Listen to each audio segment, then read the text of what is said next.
Good evening, everyone, and thank you for joining us here at our special Black History Month event. Tonight we're here to talk about the importance of Black history and to reflect on its lasting impact.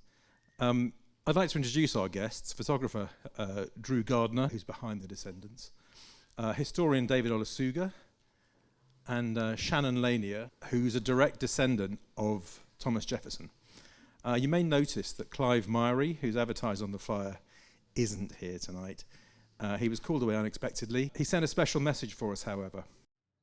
Hello, everybody. I just wanted to send you a quick message of apology, really, for not being with you in Somerset today for what is a very important conversation and debate in this Black History Month. But I'm here in Jerusalem covering the fast-moving events of the last few days concerning the war in Gaza. But I'm sure the discussion and conversation you're all going to be having in Frome will be stimulating, enlightening, and fascinating. So my apologies I'm not there, but have a wonderful time. Thank you. Good evening. I think the first thing to say is, thank you, Drew, for those images that we've all been looking at. They are incredibly powerful. They're powerful because of that remarkable photographic technique of the tin plate from the early decades of the photographic revolution, recreated in the 21st century, but they're also powerful because they speak to an intent, an idea about history, about the value of inclusive history, and about the power of ancestry. Can you, before we sort of talk about the fact that this has been a long process that's got to tonight, tell me, why are those pictures? Because I've asked myself this question many times. What is it about those images, the combination of that technology from the middle of the 19th century and what you've done with it about the idea of descendants? Why do you think it's so magical? I just originally started photographing descendants of typical history. We're all taught lots of white descendants, and that they made up the body of my work. And then I just became really sort of curious about, well, did black people ever do anything in history? So I was so ignorant about the role. And the first images that I created were shot digitally with the latest cameras, involving a little bit of CGI and all sorts of things, you know. But for this project with the Black American Civil War Descendants, it was a rare opportunity to be able to photograph descendants of Black Civil War combatants with a similar technology that they would have been photographed back at the time. And one of the descendants who I photograph, when I lead him by the hand into the darkroom, he says, "Okay, let's go, Doc Brown." You know, so you've got the whole Back to the Future thing. And it really is that moment. So each one of these photographs is taken using this camera, which is the size of a washing machine. It's made out of mahogany and brass, and each plate is a plate of aluminium, and it's coated in a silver salt, and the exposure is anything up to 40 seconds long. When you bring all of these aspects together, where you have the story of the descendant, the story of their family, all the things they went through, and then you combine that with a technology of the day, somehow it becomes more than a sum of its parts. And were you surprised when you saw the first of those images and you saw that alchemy having taken place? It was kind of like an out-of-body photographic experience. It was so weird. It was like I couldn't believe what I was seeing. It took me back to when I was 15 years old and I was working in a dark room. Only this was on a much grander and more exciting scale. Also amazing has been the reaction over many years to these images and the stories that they tell and the stories that they sort of invoke us to discuss. I first came across your images, I think, in National Geographic. They have been part of a conversation in America about the Civil War, about the end of slavery, and about the legacies of slavery. I mean, tell me about their impact in that nation. Well, it's really interesting. When I photographed white descendants, and I've knocked on the doors of lots of white American descendants, and everyone's really keen to be photographed. It's a very easy memory that people carry. But what I found was when Ottawa and I were researching Black Civil War descendants, because it's such a painful memory, we had a very high percentage of people who didn't want to participate because it has got some really bitter and painful memories. So it was very impactful. It's made a huge impact, certainly on me. And when it's used on the cover of Smithsonian magazine for Black History Month, it made quite a splash, you know. And it's been part of a conversation about the Civil War and about the unfinished project of the Civil War. Many people feel that when the American Civil War finished, all the slaves were free, but they weren't. It was only the slaves in the South. The ones in what did they call the border states? What were they called? The Upper South, the border states, yeah. They weren't free. So it's very complicated, and it's not straightforward. And then there were the Jim Crow laws. But I mean that story of how the proclamation, the Emancipation Proclamation, leads to further amendments, and that this is a process rather than an event, is poorly understood even in America. Yeah, it totally is, and I think that, you know, even if you ask people in Britain, I mean, how did slavery end? Does anyone really know how slavery ended in this room?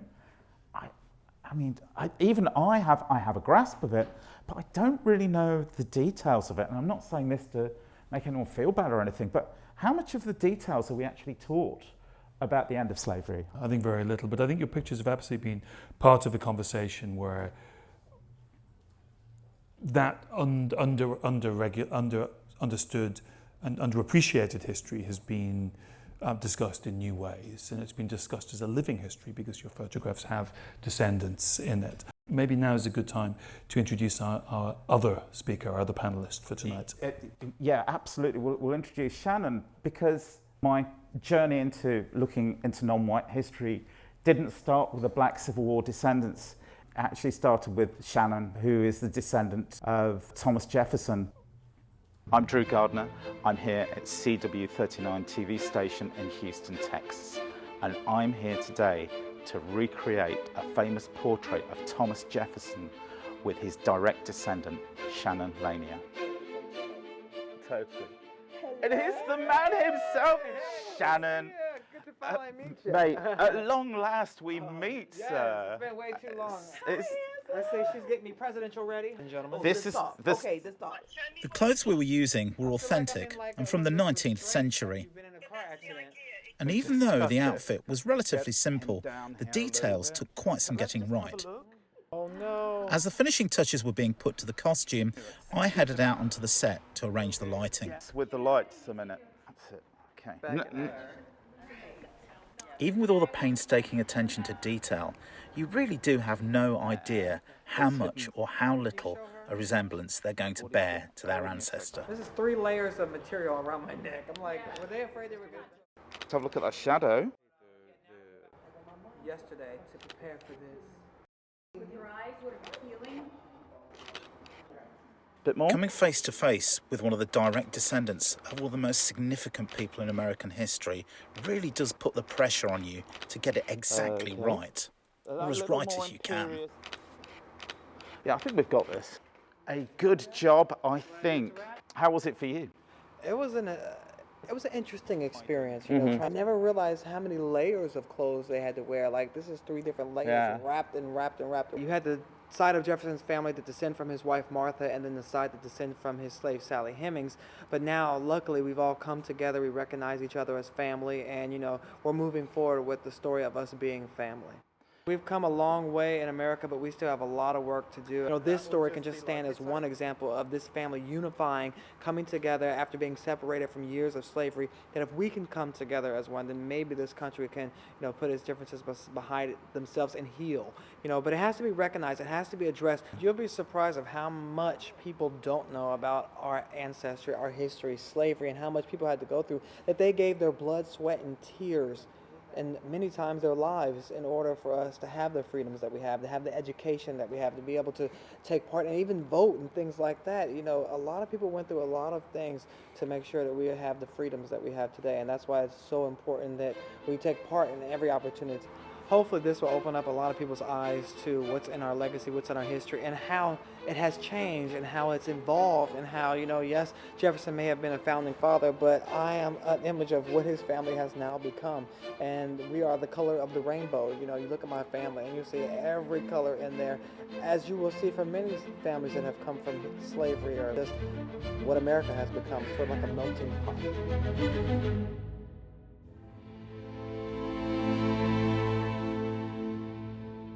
Please welcome Shannon to the stage.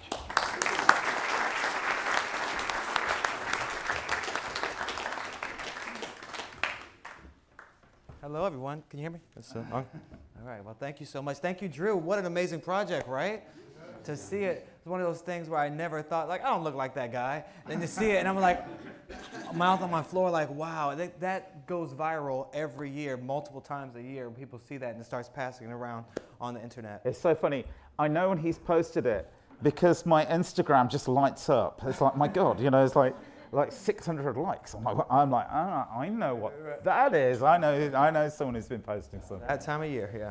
But it's powerful because your reaction is so genuine. I mean, let me take you back to the reaction before that reaction that was captured there. When you first heard about this project, what do you think about this idea that this kind of guy from England was asking you to do? But first I was like, I don't know about this guy. I get multiple phone calls a year about different projects that people are working on with Jefferson and things that are going on. So you just have to make sure that the person who is doing it has the ethical morals that you would respect and put the right story, because some people don't want to tell the correct story, and some people want to erase history, and some people, the angle matters, and how they tell the story and how passionate they are about the story is all important to me. And so when I heard his reasoning behind it and sort of shining that mirror back to America and revealing the truth and helping propel forward the story, I knew I had to participate. But that was all in theory. That was... You never know until it's actually out. When you saw the level, just how meticulous this is, I mean, one thing that is obvious from Drew's pictures is that it is not just a photographic, a kind of chemical technique. It is also about incredible historical accuracy.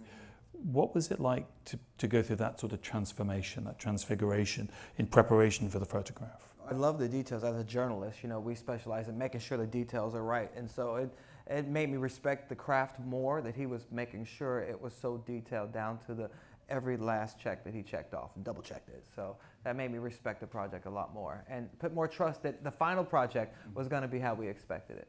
When you saw the finished picture, Shannon, when you saw your face beside that of your ancestor, when you saw what I think anyone who looks at that picture sees, which is the imprint of family connection, that must have been a strange moment.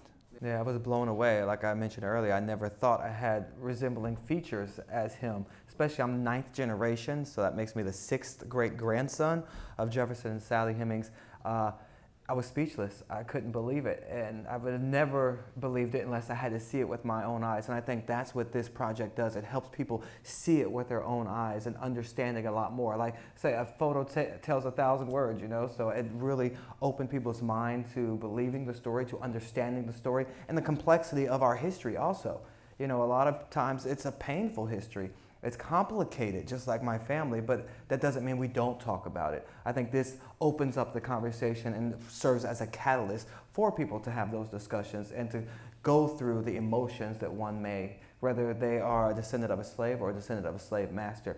We need to have these discussions so we are able to come to the table of reckoning and go through some reconciliation between ourselves, our heart, and our families. And other people, Drew, that you've interviewed, who you've photographed, they've been on similar they found themselves propelled on similar journeys when they can see the connections to their ancestors. I mean, it is a powerful thing for those people to see those images and that connection. It is. Of the 6 descendants that we've got in there, 5 knew they were descendant and 1 did not know.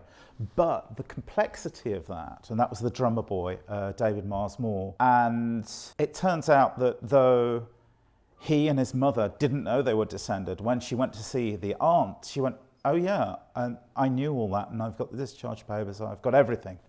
And started debating the story, a debate in the family, well, why didn't you tell me? I mean, what's all this about? And it's like, then there was a reticence to share it because there's, painful memories associated. As Shannon said, this is a painful history, and people shield themselves and shield their family members from these details. And I always try to express to people that, yes, it's painful, but life is painful. And in order for us to get through the pain, we have to experience it, talk about it. Instead of, a lot of people just bury it. I don't want to talk about that. I don't want to talk about it. Even when I was traveling around the country writing the book that I wrote for Random House with Jane Feldman called Jefferson's Children, The Story of One American Family, these are painful stories. But you can't get to a place of healing until you address the pain. Let me pick up on that issue and that question of healing, because this project to me feels like exactly the sort of thing that we should be doing. As I said, I first saw Drew's pictures many years ago and was blown away by them, as many people are. The process that you're describing, though, is a grown-up, mature process by which nations confront their histories. We don't feel in a very grown-up, mature, confronting our history place at the moment in your country or here in the United Kingdom. We're going through this situation where people want to hide the history, where people don't want to think that, oh, they came from a bad past or a painful past, or that their ancestors may have done horrible things. And I think this is a moment where we have to, with the loudest voice, tell our history, because if we don't, it's going to disappear.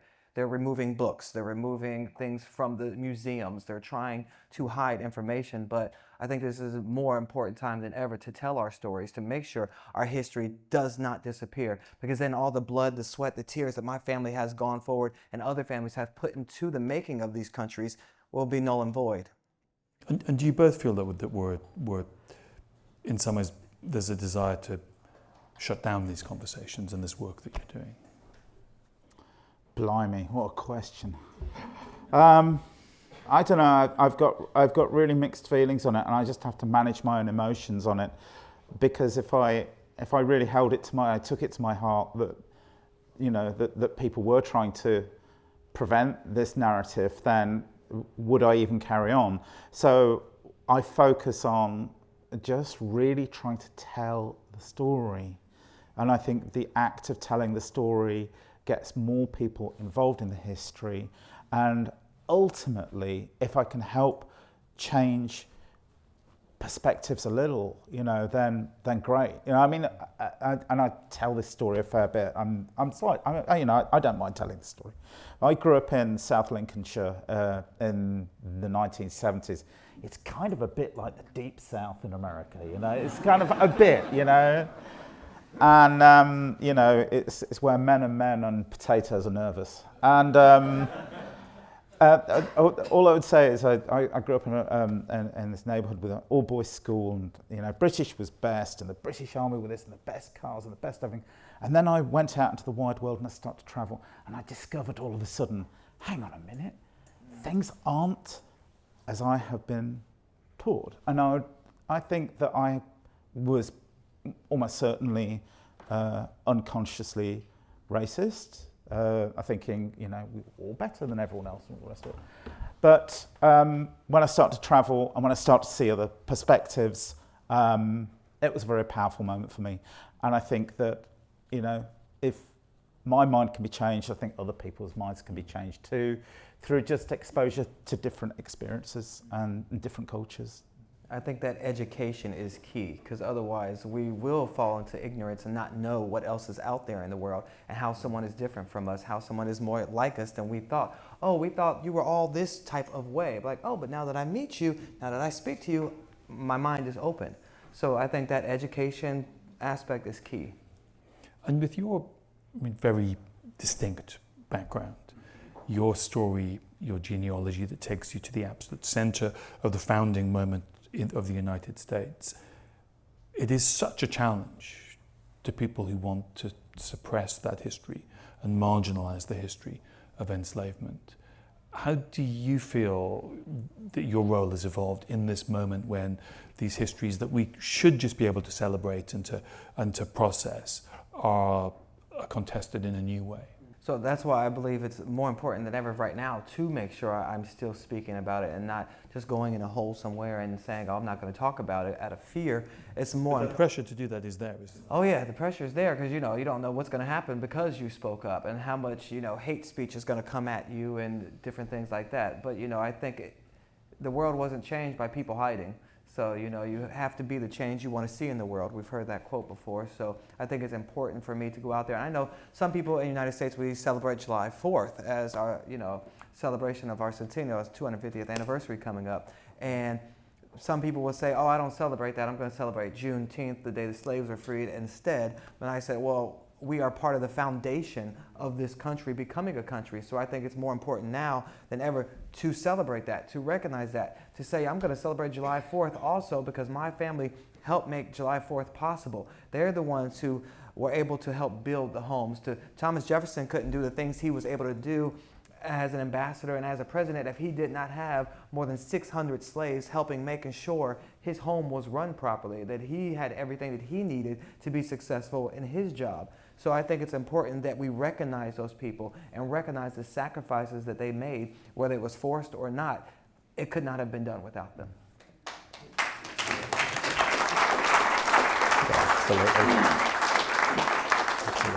And because we have you here in the United Kingdom, and because I've always wanted to talk to you, I have to ask you, how do you process that relationship with Jefferson, an incredibly complicated figure who is both the founding father and the enslaver?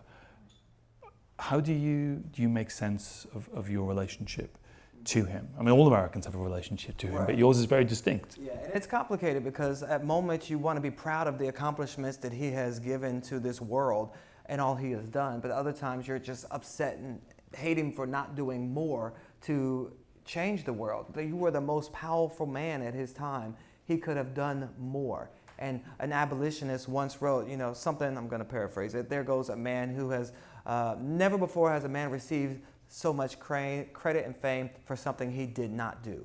Because people, he wrote all men are created equal, and so he, the staple of freedom is what he wrote.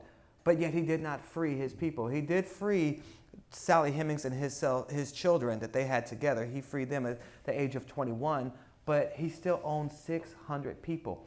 Here was a man who, in the first draft of the Declaration of Independence, said that they should free the slaves. But he wanted them to go back to Africa, go somewhere else where they would not retaliate, because he's like, we've done some bad stuff. And so he was like, free them, but send them away. And so as did Lincoln before we had other men who were credited for things they didn't do. So I believe he knew exactly what he was doing, and people hide behind the fact that, they didn't know better. No, they knew exactly what they were doing. They knew the privileges that they were having for having free labor. And I think he didn't want to get rid of it. Otherwise, he would have done more. So that's the aggravation that comes out of me when it's like, why didn't you do more? So it's complicated, but, you go through the roller coaster of it all, Yeah, I just want to add something. This message that cropped up on one of our things about Sally Hemings, this guy. So I think, Shannon, you posted something on Instagram, and this guy said, oh yeah, there's this really great photo, a great image of Sally Hemings. I went, I don't think there is, because there's this young woman who, how old was she when Jefferson started to have a relationship with her? 14? She was 14 years old. There was a 30-year difference. And I know people are like, oh my gosh, how could it? But just remember, we can't judge history in contemporary eyes, because back then, 14, you were a grown woman, you were ready to have a family and children, because people died a lot earlier back then. So it's hard to, people to grasp and they want to say a pedophile thing. Those words did not exist back then. So for them, there was nothing wrong with that relationship at that time because there was an age difference. And she was his property, mind you. So he could do what he wanted when he wanted. And everyone sometimes likes to think of it, oh, it was a beautiful love story. They were together the best way they could be, as slave and slave master. No, not the case. I mean, it sounds good, but no, that's not. The Hollywood version does not play into factor here with history. She was a slave. She was his property. And he could do what he wanted when he wanted. Now, what maybe it involved to, we don't know. I was not there at the time. However, history tells us she did not have a choice. So, and it's unfortunate that we don't know more about her. And the writings that he did write, he kept meticulous records about everything, how many seeds he planted every year, different things like that. And when he did, at any point in time, write about Sally Hemings, all of a sudden pages of his journal were missing. So that's what happened with history. And again, even they were hiding stuff back then, they're still hiding it now. But I think the most important and telling thing is, there is no likeness of her. There's no likeness of her. And So we'll never know what resemblance you have to her. we have basic descriptions of her. Might near white, long black flowing hair down her back. She was the half-sister of Thomas Jefferson's wife. They had the same father, so if you follow that, they had the same father, so they link back to the same person. So some people say she may have resembled his wife as well, a younger version. And his wife died in childbirth. And so it wasn't like an affair that was going on at the same time. His wife passed away. She went to Paris to watch after his children, and that's where their 38-year encounter began when they were there. So we did have a photo in our book that resembles Sally Hemings, but in order to do that, we took the descriptions that we knew about her and the living descendants today, and then we morphed all those together to create what she would have possibly looked like. But hopefully one day, we think that my co-author Jane always says that, when she was in Paris, she was such a beautiful woman, someone would have had to want to paint her, that there has to be a painting somewhere of her. Haven't found it yet, so if you know. In an attic in Paris somewhere. Yeah, exactly. But I just want to talk a little bit about what you're doing next and how you've kept this technique of using photography to have this bigger conversation about history and about our relationship to it. Well, a good question, but I've got multiple different projects which are all based around ancestry. And similar devices. Similar devices. I'm particularly interested, I'm currently talking to the Mixed Museum, looking at how we've become so integrated as a nation over the last 300 years. So you've got people of colour who did really remarkable things, black people, but because we are ultimately a tolerant, progressive and more integrated nation than America, I think, many of the descendants of some of these black trailblazers, they're all white now because they've become so integrated. When I did the project of the Black American Civil War descendants, the most remarkable thing was, yes, there was some racial mixing, but not as much as you would think. That it hadn't really happened to a large degree. So yeah, absolutely. So I'm looking at people who have played a key part in British history of colour. Taking some of those techniques that you use with American history and bringing them to Black British history. Absolutely. So that's one. We're also looking at, I'm very interested in this one, and he can't be with us tonight, our good friend Tejpal. 23% of the British Army in World War I came from the Indian continent. 23%, nearly 1 in 4. Yet there's such limited recognition. So that's something I'm extremely passionate about, and we've been researching that for probably too long, and I need to get on with it.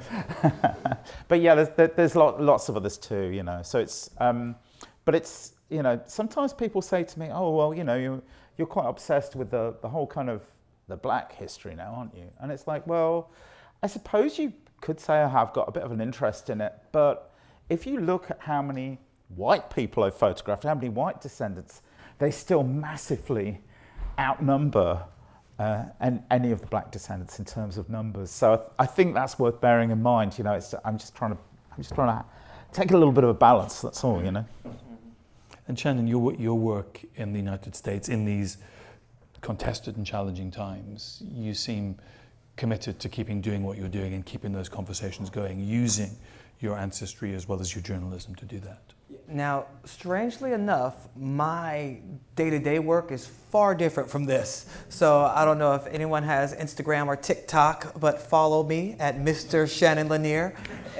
So Mr. Shannon Lanier is my platform in the States where I am an actor. So I've done some movies with Tyler Perry and different things that I've been acting in, as well as a social media influencer. So as a journalist, I just left television from the daily grind of being on the news every day, and now I just do it occasionally and freelance and different things. But now I'm a social media influencer. So my whole life has changed, and we do silly stuff. So you need a good laugh, that's when people come to our page. And I am a father of 3, so a lot of my work still revolves around family, but it's more of basically when you work in the news for so long, you're like, oh, this life is depressing. Like, there's so much negativity on the news and a lot more crime in the United States. And so I needed something that had some levity and something that was going to make people smile to balance out the negativity of the news.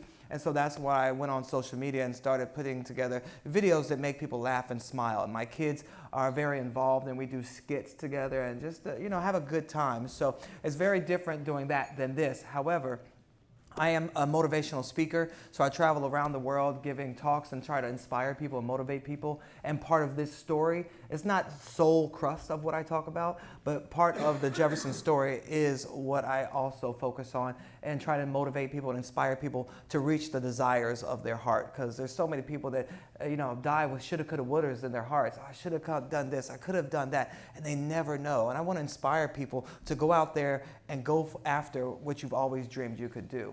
So it's been fun inspiring people and telling my stories and sharing them with the world.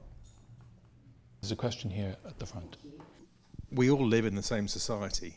How do we actually move on from a position of one group of people saying to another group of people, there's a bunch of attributes about you that I don't like, or I want you to repair for, or I don't trust, or whatever? How do we get to a peaceful situation for everybody? I think one of the aspects is to do as Martin Luther King did and say, judge each individual by the content of their character and not as an entire group of people, and see each other as individuals and try to love those people. As Jesus said, love thy neighbor. It's a lot easier to love than hate. So basic stuff here. It's not very complicated. Start with the basics and go from there.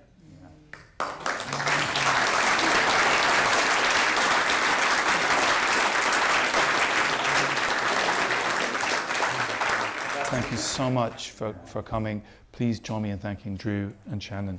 And David. Thank you. Thank you. Thank you very much. Thank you. Thanks, mate. It's been a pleasure.